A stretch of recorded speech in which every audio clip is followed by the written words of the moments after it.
Vamos então pedir a Jesus, a Deus nosso Pai, nos envolva nesse momento, e Maria, nossa Mãe, para nessa oportunidade compreendermos um pouco mais essa doutrina de amor.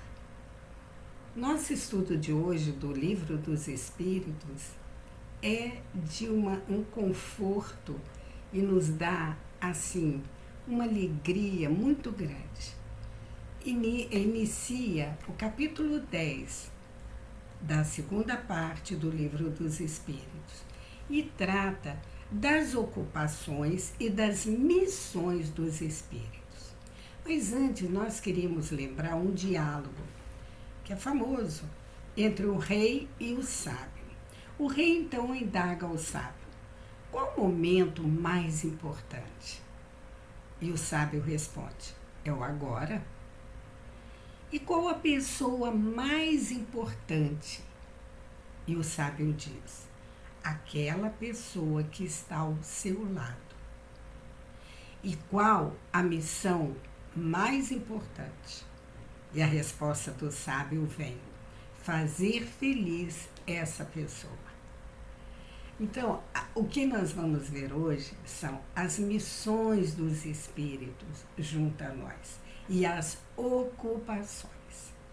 Uma das coisas que nós gostamos, apreciamos, quer dizer, são inúmeras, mas esta é incrível. Kardec, logo no início, lá na Gênesis, nos apresentando o caráter da doutrina dos espíritos, então ele nos diz que todo esse conhecimento não vem só da parte dos espíritos superiores, iluminados, porém, vem de espíritos na condição mediana, espíritos imperfeitos, espíritos inferiores.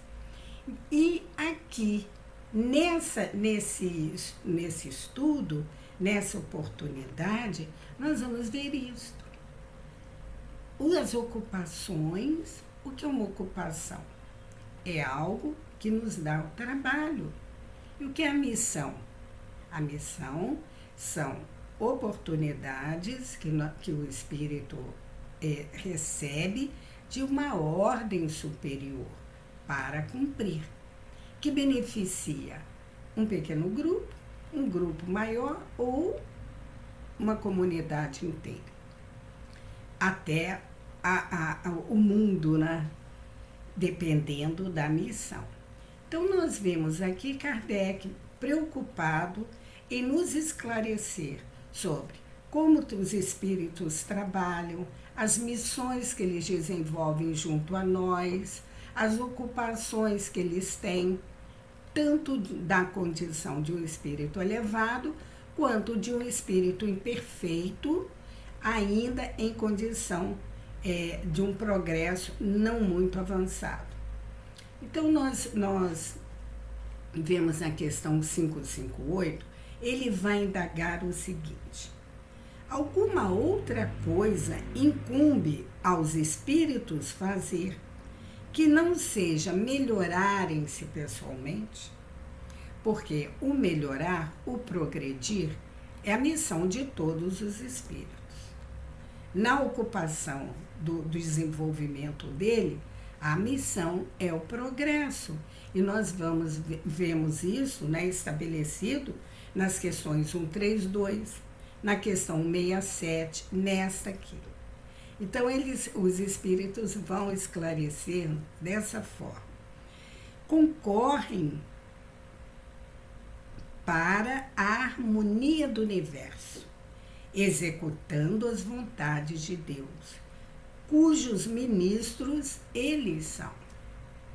A vida espírita é uma ocupação contínua, mas que nada tem de penosa, como a vida na Terra. Por quê? Não há fadiga corporal, nem as angústias das necessidades. Então, os espíritos lá trabalham incessantemente, não param. Nós vamos ver no desenvolver do nosso estudo, isto sendo melhor, né, pedindo Kardec um esclarecimento maior e melhor sobre o assunto. Aí Kardec, que é magnífico para efetuar as questões e fazer, de compor de forma didática e pedagógica esse ensino, ele diz assim, na 559, também desempenham função útil no universo os espíritos inferiores e imperfeitos? Então, esses espíritos que ainda não avançaram tanto, que são imperfeitos, inferiores, eles também têm tarefas, eles têm essa função útil no universo? Todos têm deveres a cumprir. Vejamos, olha, todos têm deveres a cumprir. Para a construção de um edifício, não concorre desde do último servente, pedreiro, o servente do pedreiro, como o arquiteto. Então, nessa construção universal, nesse concerto universal, conforme os espíritos maravilhosamente colocam lá, na questão 132 e lá também na 167, para este concerto universal, todos nós somos convidados. Não tem este que não seja convidado. E muito interessante que nós observamos tarefas de grande significado serem chamados para essa tarefa espíritos que apresentam uma ficha não muito boa e com determinados caracteres de pouca aprovação. Lembramos-nos de Paulo de Tarso. Quem que Jesus vai buscar para pregar a palavra de Deus aos gentios? Ele poderia ter pego um dos discípulos, ter convidado um daqueles que conviveu com ele de forma tão amiga, tão querida, tão amorosa, tão respeitosa. Ele vai e busca Paulo de Tarso. Vimos a mensagem da espiritualidade sendo renovada, reconquistada, trazida de novo para nós, através de pancadas feitas por um espírito inferior em Hydesville. Então, o primeiro sinal de chamado da vida espiritual se faz através de um espírito, de um homem que havia sido assassinado naquela casa e que não tinha elevação espiritual, não tinha compreensão do seu papel nesse concerto universal, de quem Deus se serve, quem Jesus busca para trazer esse primeiro contato com aquelas meninas, adolescentes lá em Hydesville, em Nova York, Estados Unidos, 10 anos antes de Kardec publicar este livro maravilhoso, que é o Livro dos Espíritos, essa obra de luz, esse compêndio de sabedoria. É um espírito de pouco avanço, de pouco progresso moral e espiritual. Então, é muito, muito bonito observarmos isso. A oportunidade dada a todos. Por vezes, nós, quando dirigimos uma tarefa, uma função, nós queremos uma equipe selecionadíssima, irmãos preparados, ou então espíritos superiores para vir trabalhar conosco. O próprio Jesus, a equipe que ele compõe, dos discípulos, todos, conforme Humberto de Campos, o irmão X, narra através de várias lições. Amélia Rodrigues, Joana, vem nos falar do comportamento desses espíritos deixam a desejar, com muitas imperfeições, mas é com eles que Jesus vai contar. Então, a espiritualidade atua sob a ordem de Deus em todos os lugares e pensando, buscando espíritos que vão ser úteis àquelas tarefas. Então, vem para nós esse conforto. Aí, Kardec vai avançar dizendo, tem atribuições especiais, cada espírito tem uma atribuição especial. Nós vemos isso muito bem mostrado na obra de André Luiz. Aliás, André Luiz é, para nós, né, o desenvolvimento dessas questões, toda a sua obra. Então, a resposta vem assim, todos temos que habitar em toda parte e adquirir o conhecimento de todas as coisas, presidindo sucessivamente ao que se efetua em todos os pontos do universo. Mas, como diz o Eclesiástico, há tempo para tudo. Assim, tal espírito cumpre hoje, neste mundo, o seu destino. Tal outro cumprirá ou já cumpriu o seu, em época diversa, na terra, na água, no ar, etc. Então, todos têm um compromisso, e em cada época.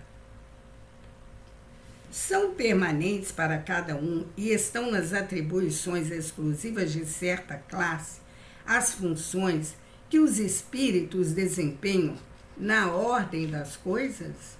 E vejam a resposta. Todos têm que percorrer os diferentes graus da escala para se aperfeiçoarem. Aí nós vamos recorrer à escala espírita na questão 100 do Livro dos Espíritos. Então, o espírito, ele vai percorrer todos os graus da escala. Deus, que é justo, continuam os espíritos, não poderia ter dado a uns a ciência sem trabalho, destinando a outros a só adquirirem com esforço. O esforço, o trabalho, o empenho é dado a todos. É uma necessidade de todos os espíritos para adquirirem a evolução. Então, nós vemos aqui, Kardec vai pautando, né? Agora nós vamos ver as ocupações, porque aqui trata das missões e das ocupações.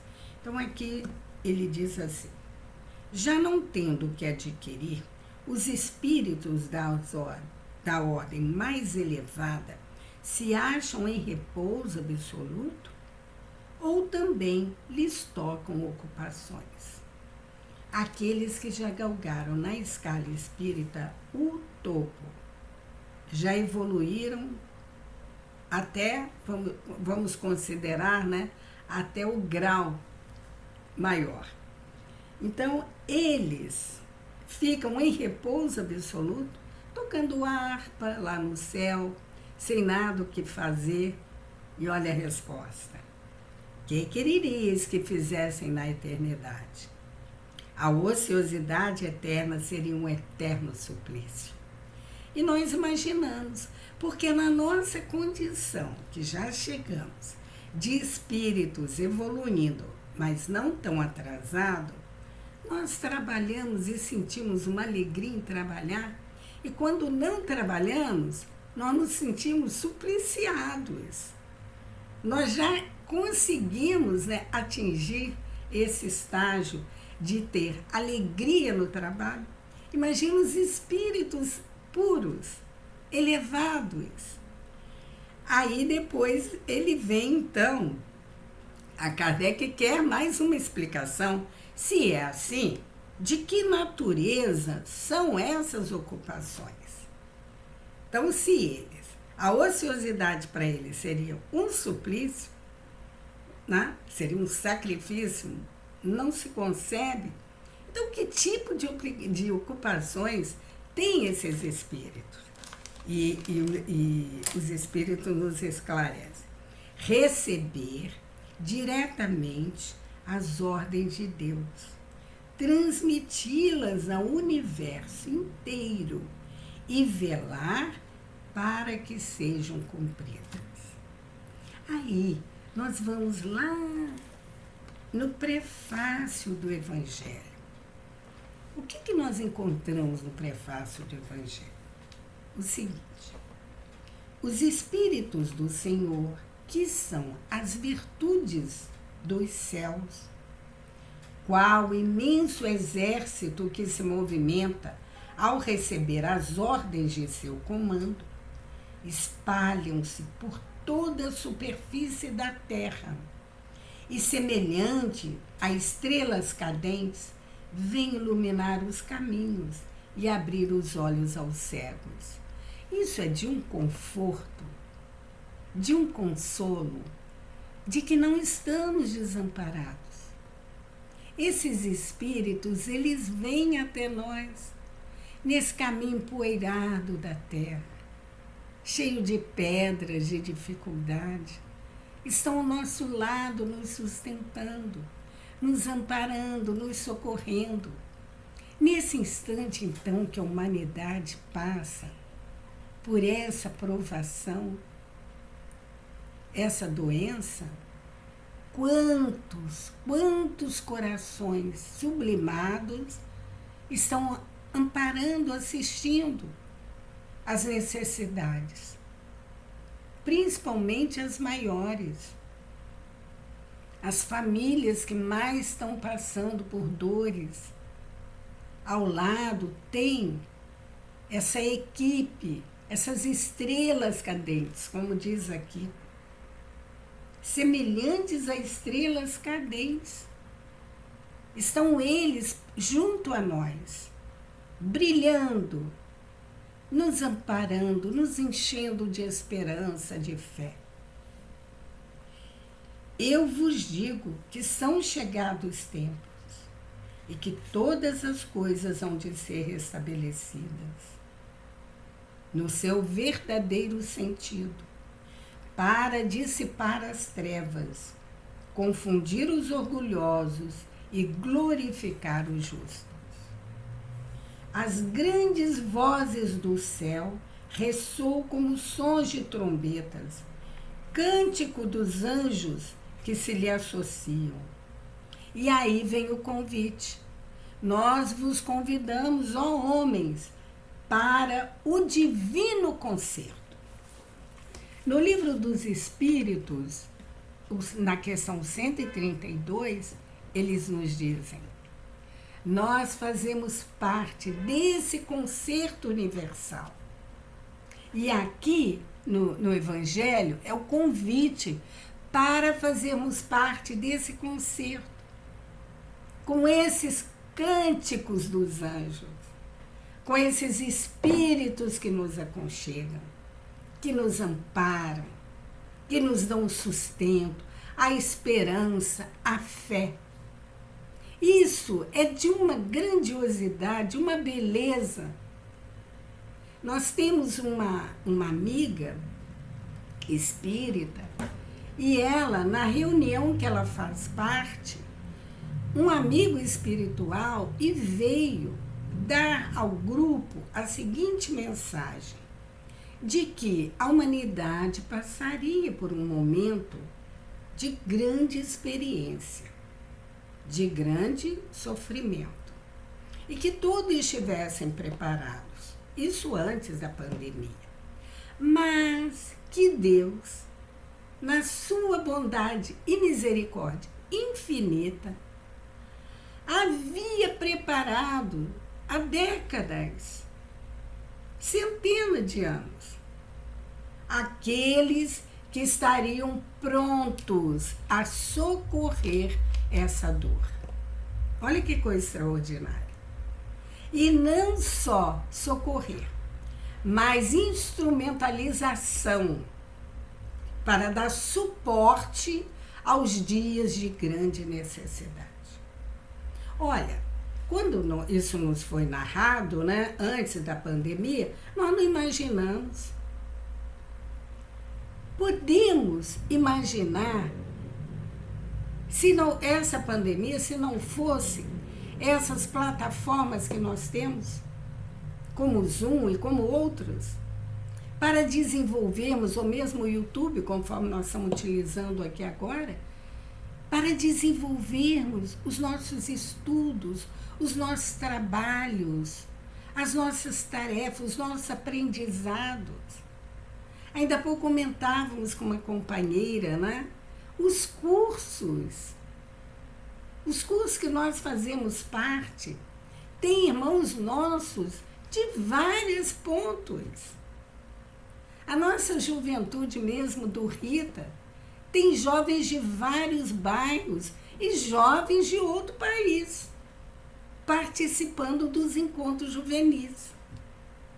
É extraordinário o cuidado de Deus, o carinho de Jesus, o amparo de Maria de Nazaré, desses espíritos benévolos que já fizeram uma caminhada maior que a nossa e que olham e vêm nos sustentar com amor, uma amorosidade, um carinho, nos colocando mesmo aqui no ombro, nos ouvindo as nossas dores. Eles estão em missão e ocupação constante. E na 563, veja só o que Kardec vai perguntar. São incessantes as ocupações dos espíritos? Incessantes. Aquela que não para. Incessantes, sim. Atendendo-se a que sempre ativos são os seus pensamentos, porquanto vivem pelo pensamento. Importa, porém, não identifiqueis as ocupações dos espíritos com as ocupações materiais dos homens.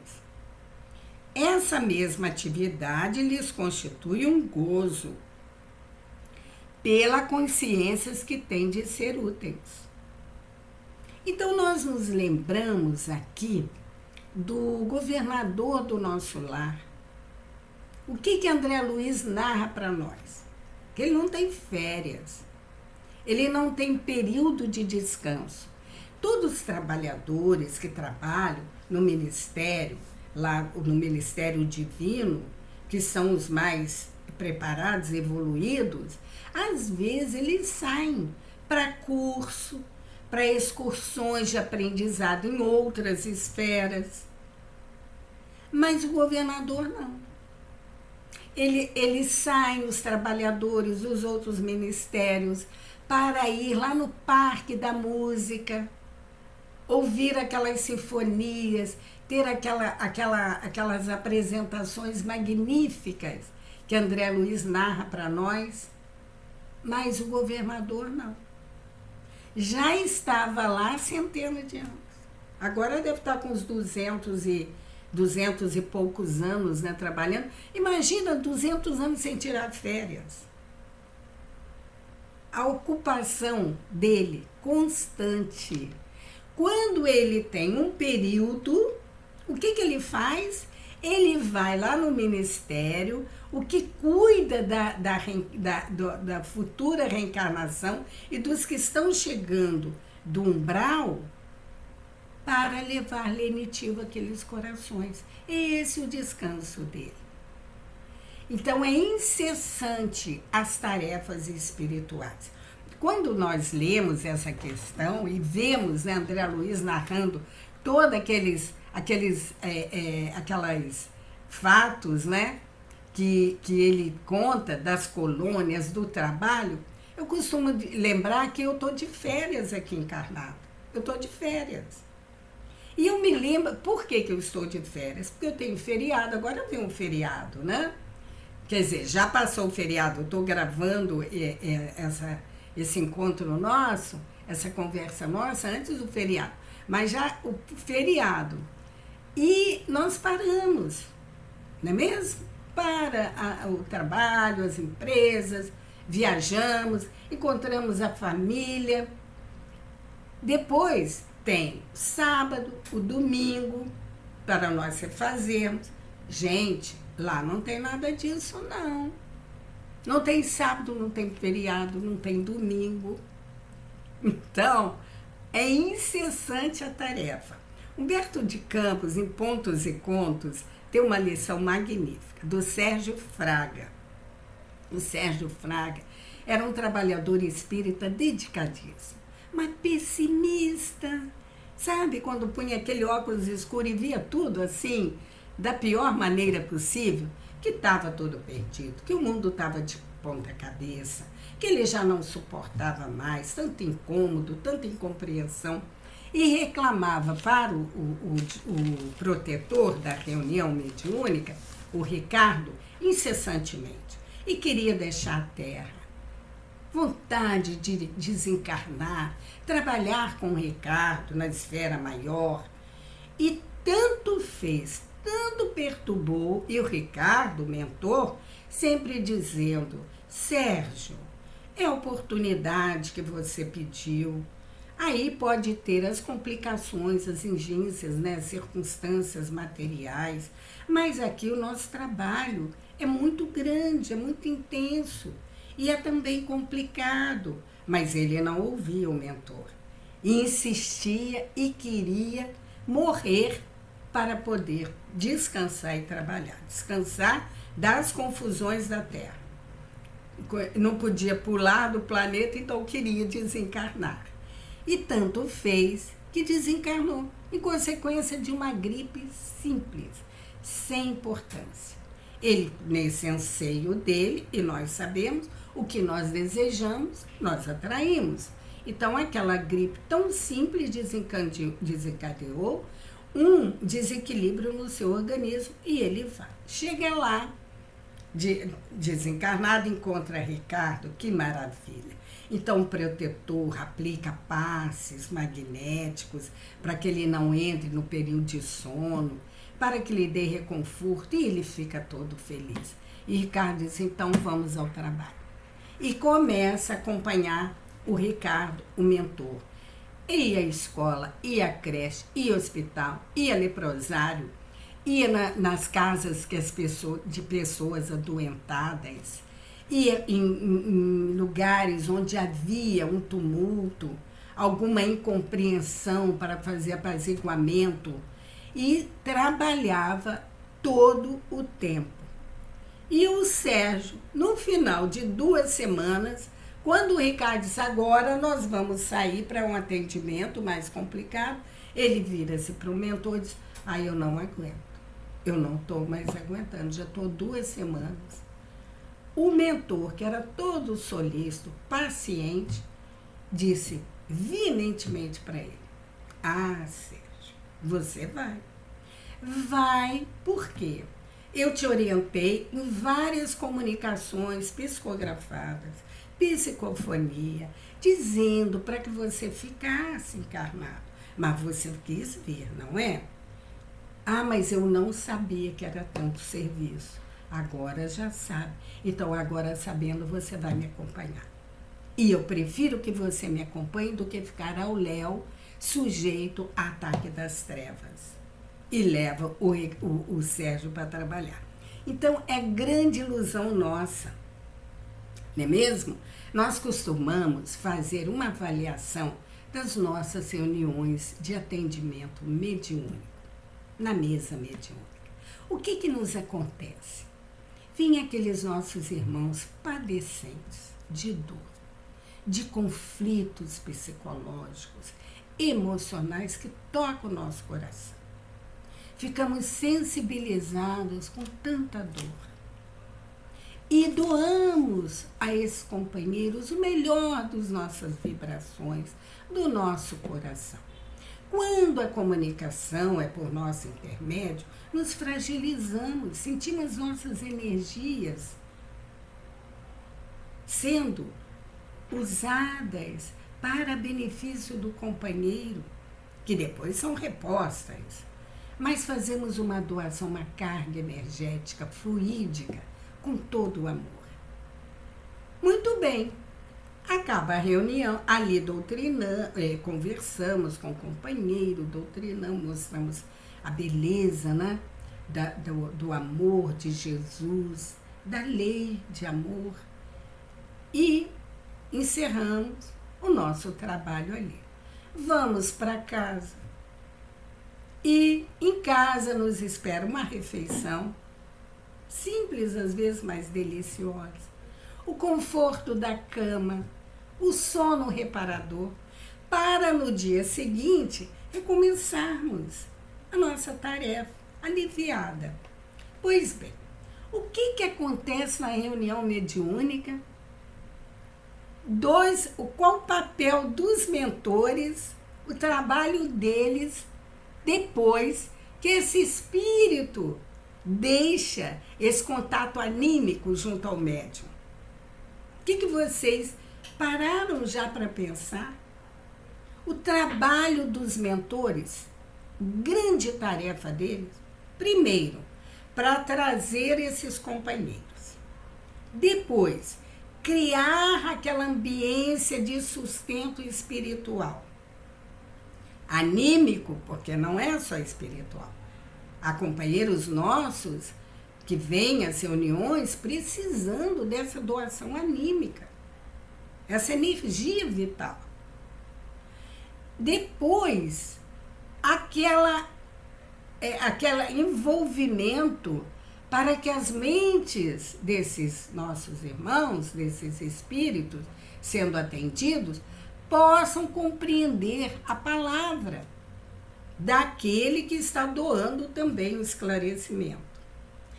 Depois, levam esses espíritos para o lugar de atendimento, ou um hospital, ou uma colônia educativa, ou um lugar de orientações, e monitoram esses nossos companheiros. Nós estamos lá em casa, na nossa casa, estamos no nosso trabalho, e eles estão ainda trabalhando, finalizando o processo de atendimento na reunião mediúnica. Olha quanto trabalho e dificuldades e desafios a vencer. Para muitas das vezes o espírito não aceitar e voltar à sua condição de necessidade. Então, toda aquela preparação, todo aquele esquema de ajuda, e ali o trabalho de transportar esses companheiros, né? O espírito não aceita, rebela, não quer, não é o momento. Então é isso. Então é muito trabalho, muita tarefa, muitas dificuldades que os espíritos na espiritualidade têm para conosco. Têm para conosco. Momento agora, somos os trabalhadores da última hora. Não é isso que está no Evangelho? E há mensagens claras, explícitas, que o Pai Celestial conta conosco. Ó espíritas, as mensagens são assim, diretas. Direto. Ó espíritas, contamos com vocês. E muitas das vezes nós não atendemos a esse chamado. E os nossos anjos guardiães, os nossos espíritos protetores tomam aquela atitude, né? É essa a posição deles, né? Ficam olhando para nós. E eu me lembro sempre do Flávio Pereira.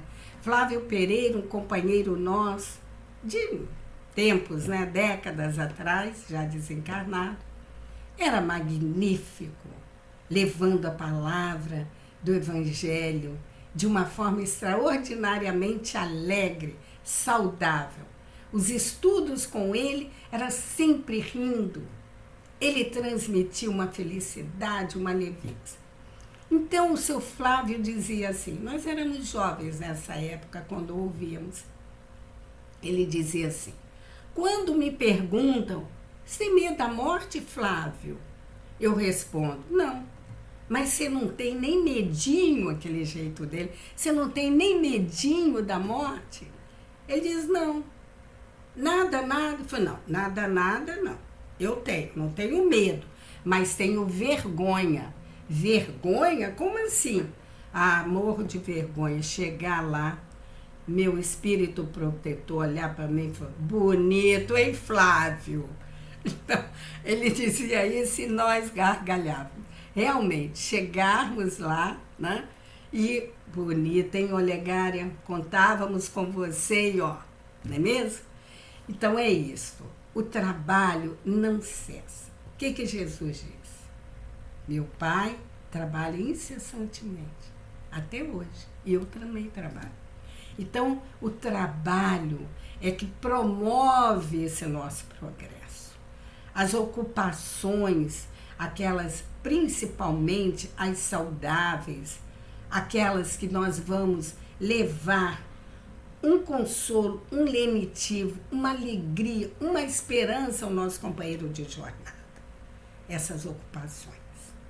E também as missões que nós temos. Qual é? Eu tenho missão? Os nossos jovens perguntam, Olegária, qual é a minha missão? Eu não sei. Eu tenho missão? Ah, não. Eu, na minha condição espiritual, todos temos missão. Qual é a nossa missão? Progredir. Sair dessa oportunidade, dessa existência, melhores do que nós entramos. Bem especificado. E na questão 14 daqui do livro dos Espíritos, nós achamos magnífico. Logo que começa o estudo, logo no iniciozinho, sobre Deus, que vai falar do panteísmo. Então, os Espíritos dizem, não cuidem de ficarem com esses estudos, esses de princípios falsos. Não, deixe isso de lado. Cuidem de vossas imperfeições, que são muitas, eles dizem. Tratem de se elevarem, de se aperfeiçoarem. Tratem de seu progresso. Questão 14 do livro dos Espíritos. Essa é a nossa missão. Melhorarmos-nos, deixar cada vez mais as nossas imperfeições para trás. Auxílio nós temos, ajuda nós temos. Nosso anjo guardião, que nos conhece às vezes de outras existências e nos acompanha nessa, e nos acompanhou na erraticidade. Os espíritos amigos da família que nós escolhemos reencarnar, os espíritos benévolos que nos assistem, os companheiros de trabalho na nossa casa espírita, que estão sempre nos dando amparo, assistência, auxílio. Esses anjos, né? Espíritos luminares, que estão pelos caminhos da Terra, nos dando o amparo, o apoio para o nosso progresso. Então, são muitos. Contamos com muitos. E contamos também com aqueles de outros planetas que já evoluíram, que estão em condições de planetas ditosos, regenerados e que vibram em uníssono, conforme Humberto de Campos narra para nós, vibrando pela humanidade terrena. Então, temos só mesmo que dizer: obrigada, bom Deus. Obrigada, Jesus. Obrigada, Maria. Obrigada, Rita de Cássia. Obrigada a todos os espíritos, amigos generosos, cheios de bondade, que com tanto carinho nos assiste e nos acompanha. E não podemos esquecer da querida tia Vera, que tanto nos ajuda e nos sustenta. nas nossas tarefas. E que possamos seguir assim, com muita alegria, com muita fé em nossos corações, cumprindo as nossas missões e fazendo as nossas ocupações da melhor forma possível, com muito amor e muita dedicação. Que assim seja. Graças a Deus.